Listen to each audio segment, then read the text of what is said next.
بسم اللہ الرحمن الرحیم۔ معزز ناظرین، الحمدللہ اللہ کے فضل و کرم سے اللہ تعالیٰ نے ہماری عمر میں برکت عطا فرمائی اور مبارک مہینے تک ہمیں پہنچا دیا۔ اس پر اللہ تبارک و تعالیٰ کا جتنا بھی شکریہ ادا کرے اتنا کم ہے۔ مبارک مہینے کی طلب ہمارے پیارے آقا صلی اللہ علیہ وسلم کو بھی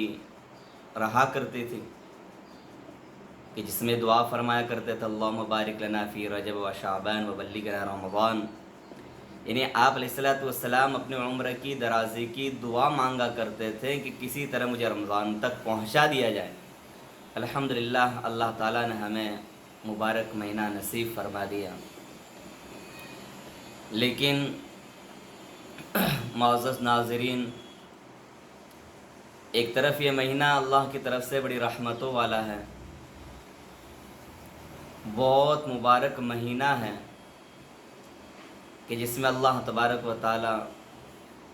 کروڑوں کی تعداد میں جہنمیوں کو جہنم سے آزاد فرمائیں گے۔ لیکن ایک خطرے کی گھنٹی بھی ہے، شاید آپ حضرات کے سامنے بھی حدیث پہنچی ہوگی کہ جبرائیل امین اللہ کی طرف سے ایک بد دعا کو لے کر پیارے آقا صلی اللہ علیہ وسلم کے پاس پہنچے کہ ہلاک ہو جائے وہ آدمی، وہ شخص جس نے اس مبارک مہینے کو پایا اور اپنی مغفرت نہ کرائی۔ بد دعا دینے والے، بد دعا کرنے والے یہ جبرائیل امین ہے، اور یہ بد دعا جو ہے اپنی طرف سے نہیں کر رہے ہیں، بلکہ اللہ تبارک و تعالیٰ نے اس پیغام کو لے کر پیارے آقا صلی اللہ علیہ وسلم کے پاس بھیجا۔ اب سوچنے کی بات یہ ہے کہ اس بد دعا پر ہمارے پیارے نبی حضرت محمد عربی صلی اللہ علیہ وسلم کے دل پر کیا گزری ہوگی۔ یہ بد دعا آپ علیہ السلام کے پاس پہنچنے پر آپ کا کیا حال ہوا ہوگا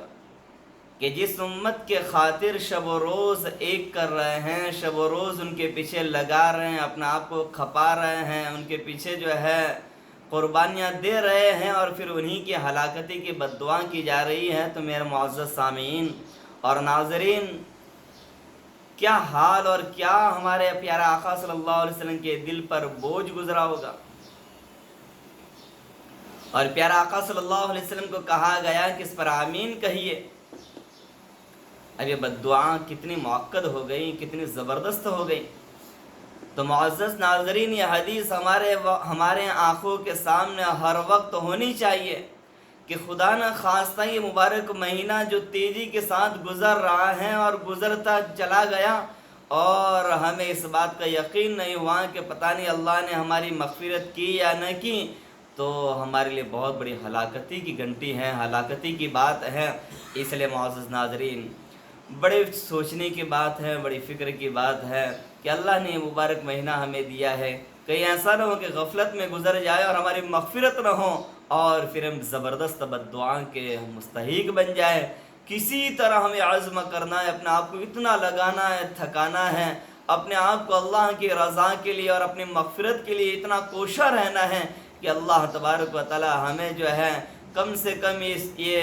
دلی تسلی عطا فرما دیں کہ ہاں بندے میں نے تیری مغفرت کر دی۔ اب ظاہر بات ہے مغفرت نہیں ہوئی تو ہمارا کیا حشر ہوگا، اور مغفرت ہو گئی تو ہم اس بد دعا سے بچ جائیں گے۔ اس لیے معزز ناظرین، دنیا کی تو ہم نے فکر بہت کر لیں، اس مبارک مہینے میں اخروی اعتبار سے اس لائن کی فکر کرنے کی بس اللہ مغفرت فرما دے، اللہ مغفرت فرما دے، اللہ مغفرت فرما دے۔ اس مبارک مہینے میں ہماری مغفرت ہو گئی تو ہم کامیاب ہیں، اور مغفرت نہ ہوئی تو ہمارے لیے ناکامی ہی ناکامی ہے۔ بس معزز ناظرین، اس قسط میں یہ سبق پہنچانا چاہتا ہوں اور آپ حضرات تک یہ بات پہنچانا چاہتا ہوں کہ ہمیں کچھ بھی ہو اس مبارک مہینے میں اپنی مغفرت کروانی ہے۔ اللہ پورے امت مسلمہ کی مغفرت فرمائے، اس مبارک مہینے کی خوب قدر کرنے کی توفیق عطا فرمائے۔ وآخر دعوانا ان الحمدللہ رب العالمین۔